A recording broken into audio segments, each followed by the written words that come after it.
Hello everybody and welcome back to Witchfix. I'm finally getting around to recording quite a few reviews. My red pile has been stacking up and I haven't had the time to get around to recording things and setting it down as recorded, so I'm going to have to rely on my notes for this one because it's been a couple of weeks since I read this one. But this book that I'm reviewing today is Witchcraft for Tomorrow by Doreen Valiente, and ever since I read Wiccan Wisdom Keepers I wanted to track down some of her books and read them because I found her sections really interesting in that book. But her actual original books are quite difficult to get hold of, and some of them are quite expensive because I guess they were like a short print run. But this is one of the ones that you can still get hold of for a reasonable amount of money. Like, it's probably one of the more expensive books that I've bought recently because it was about £9, but that is quite reasonable considering that some of her other books are selling for, you know, upwards of £30-40. So this is quite an interesting book. It's quite different to the normal witchcraft books that I would read. It didn't really have any of the normal sections. Like, usually at the beginning you've got to skip over some of the Wicca 101 stuff, explaining the Wiccan Read and all that jazz. But this actually goes into it quite at an advanced level, I'd say. Like, you definitely need to know a lot about like different terms and stuff, otherwise you'll just be completely lost reading this. Even I didn't understand like all of it, and I mean, I've read specifically for this podcast quite a lot of like books about Wicca and witchcraft, but there were like some terms and things that I think went back to more kind of like Gerard Gardner levels of like involvement with looking at things like the Lesser Key of Solomon, the Golden Dawn and things like that, which I wasn't necessarily familiar with because it's not really something that interests me. So what we have in this book is not particularly glossy. It does have some illustrations, sort of like figures through it like a textbook, and then there are some photographs in the middle of my copy, but most of it is just text and just written as a normal book. And throughout there are really kind of nice poems and things written by Doreen Valiente, and it's very exciting to sort of have those and read them, obviously from the person who like wrote The Charge of the Goddess, which is something that we at least have all used, I think, once probably. To have like other poems and things is just quite nice. I have to say I had trouble getting into it. It is quite dry and, again, I say textbooky. There are 11 sections of actual writing, and then there is a book of shadows at the end. So the actual sections are the old gods, witch ethics, witch festivals, witch signs and symbols, the magic circle, witch tools, methods of witch divination, witch's attire, the witch's alphabets, the working site, witchcraft and sex magic, and then you have Liber Umbrarum, which is definitely not pronounced like that, but is a book of shadows which includes several basic rites to perform, and I'll get to that when I get to that section.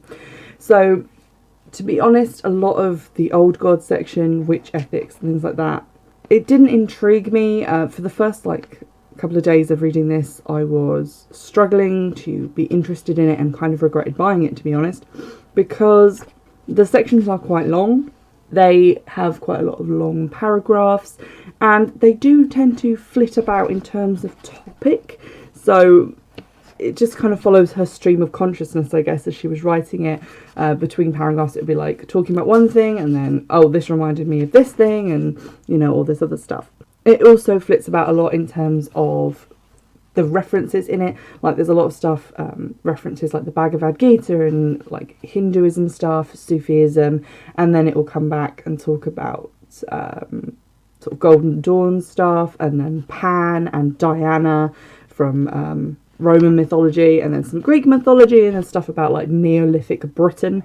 So it isn't really set out in any way that makes it quite easy to follow what she's saying and follow the ideas that she's putting forth, just because those ideas change between paragraphs and starts talking about like other different topics, and it kind of is a little bit difficult to follow. I wasn't also particularly interested in the topics that she was talking about.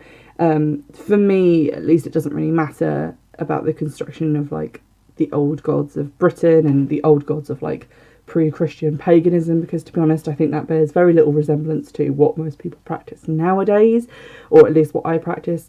I get that for like Gerard Gardner and a lot of the sort of beginning of the Wiccan movement, it was all about the credibility of bringing back the old ways and reforming them into Wicca. But obviously a lot of people view that with a lot of skepticism now, and they're like, well, a lot of it was just made up by Gardner, and some of it may have roots back to other things, but you know, you can go back and forth on whether you believe that or not. So I wasn't particularly interested in those sections. Also, I tend to feel a lot of things about Gardner and Crowley, which is some of the other stuff they were talking about, and all that like ceremonial magic of like pre-Wiccan days, with a little bit of dislike, because it just seems to be like very sexist for one thing, very heavily male dominated, and again not really something that I look at in my current practice, so it wasn't particularly interesting to me. If that's something that interests you, then obviously this is going to be a good book for you to read, but I wasn't particularly interested in it, and I feel like for the amount of stuff in this, if you wanted that, you could just go and read a book about Crowley instead of this. The parts that I really, really enjoyed, which there were parts of, were witch signs and symbols, the magic circle, witch tools and methods of witch divination. I found these quite interesting parts to read because they talked more about stuff that I was familiar with in terms of like my own interests and my own practice. And they had a lot of like new ideas and things that I hadn't read anywhere else before, which was basically why I bought this book for, because I didn't want a retread of books that I had already read, of, you know, Wicca 101 written in 2018, and basically just copy pasting the same information from book to book to book. So for example, on page 81 in the section Witch Tools, we read about the magic knife. Why, however, was a sword or a knife considered to have a magical potency? The answer lies in the belief in the universal borderline energy, to which reference has already been made in the previous chapter. Call it astral light or what you will, the old practitioners of magic aver that concentrations of it can be repelled and dispersed by the sharp point of an iron or steel implement. The wand directs the magical current, but because it lacks a sharp point and is generally made of wood, it cannot so effectively serve for defence and vanishing. Hence, to draw the circle, the witch uses the athame.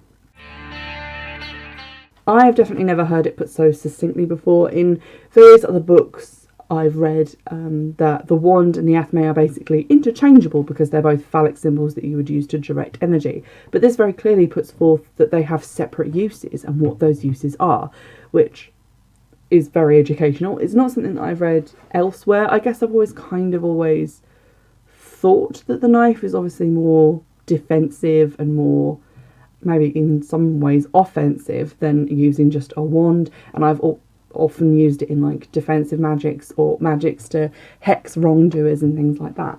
But finally, here is a reason for using it to cast a circle and other things, which I found quite interesting. Witch divination also gives some really good insights into the process of scrying and how scrying works.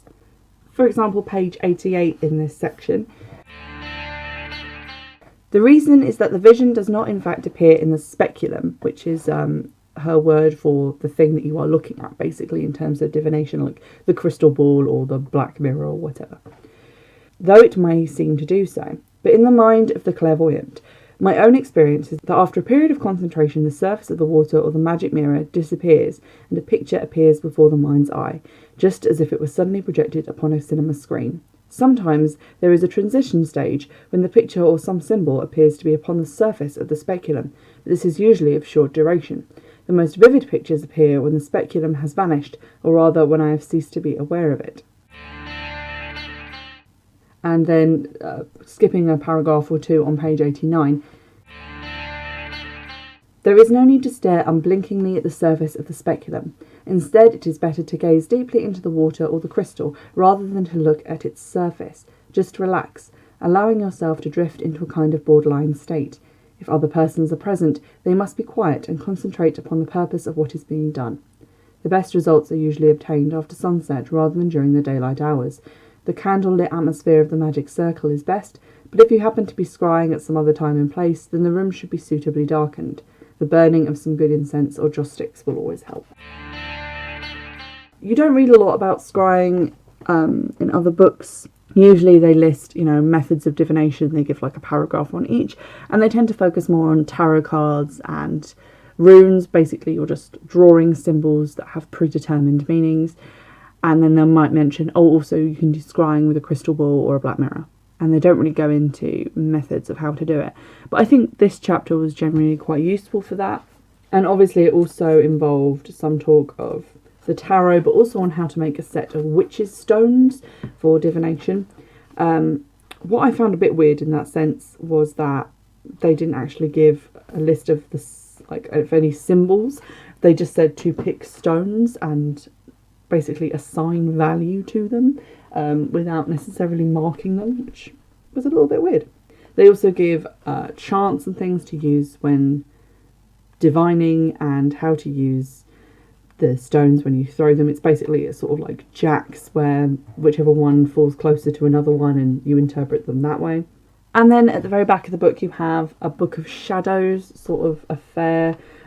Usually this would be spells and things, but in this case it is just a list of rites, including casting the circle, self-initiation, initiation into the coven, various things. And they seem to follow a more ceremonial magic kind of bent, in the sense that there's a lot of prescribed phrases for how you call the elements, and how you move about the circle, and pointing various tools in certain ways and taking the sensor around the circle.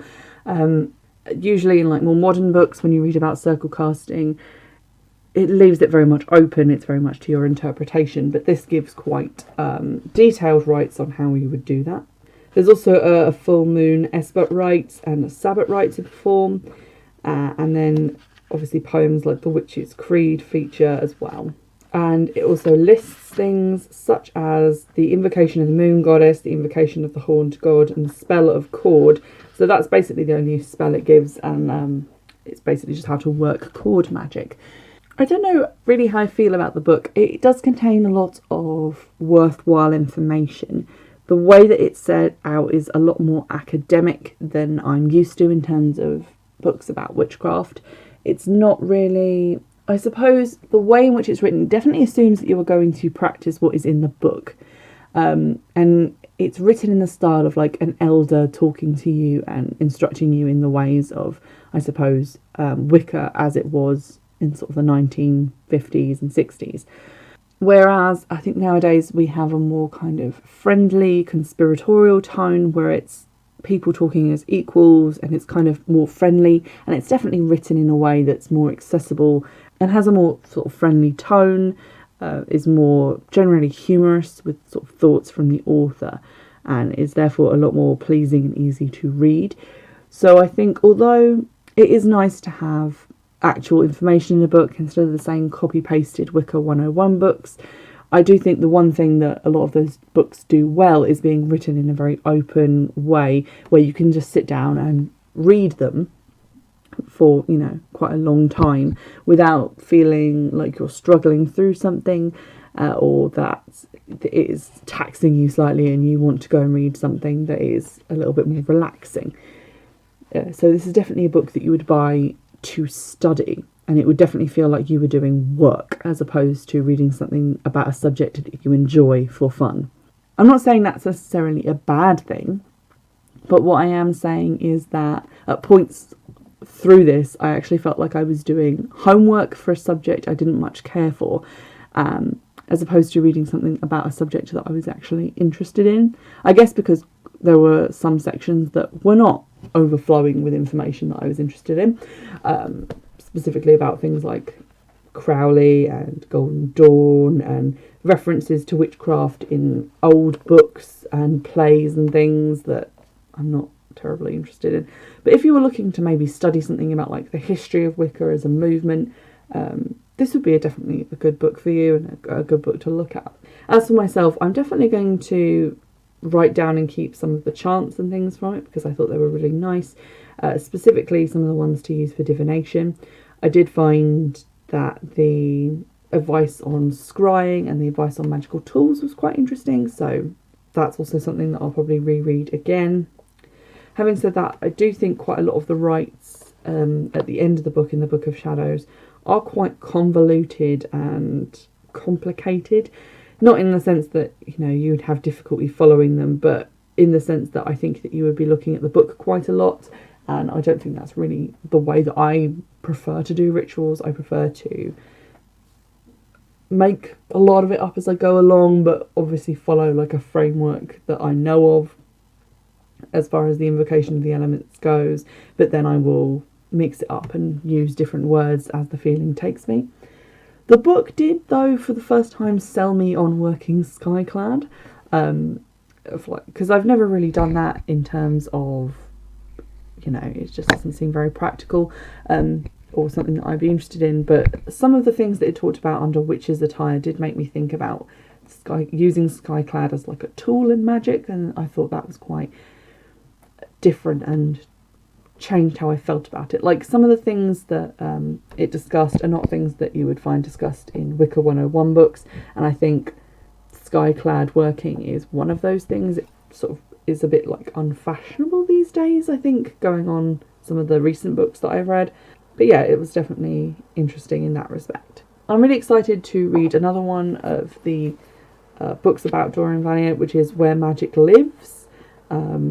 So I have that one on my to-read pile, and I'm hoping, because that one's sort of a more personal account, it's more about, like, obviously her life and stuff, it will be less dry and a little bit more entertaining in terms of reading. Like, I don't think that books have to be joke, or fun in that respect to read, but there is a trick to writing non-fiction to engage your reader, which I'm not au fait with, because I don't really write non-fiction, and I've never taken any like courses in how to write it.